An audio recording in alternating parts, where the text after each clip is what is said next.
I just feel terrible about it, and I take full responsibility. Happening now at 5, a Bay Area principal stepping up and addressing shocking allegations. A 15-year-old girl says she was raped at school.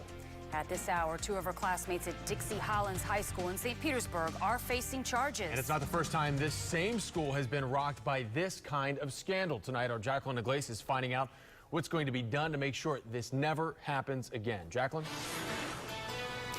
Well, the principal here at Dixie Hollins wants parents to know tonight that he is heartbroken over these allegations and is now working to review policies to make sure this school stays a safe place for you to send your children.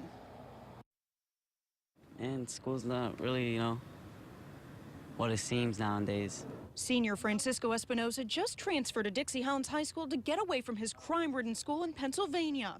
I kind of moved down here to get away from that stuff. But he didn't. Tonight, 2 of his classmates, both football players, are accused of raping a classmate on campus earlier this month.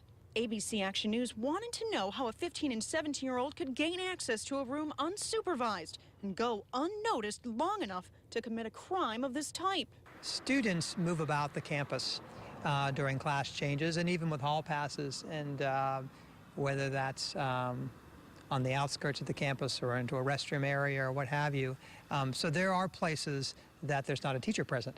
The 15-year-old girl, who says she does not know the teens, brought the allegations to deputies on Monday. It's the worst nightmare for a school and a principal. According to the school's principal, his staff is now reviewing their policies on how students are accounted for and monitored. How long they've been out of class. Hey, the student hasn't returned to class quickly.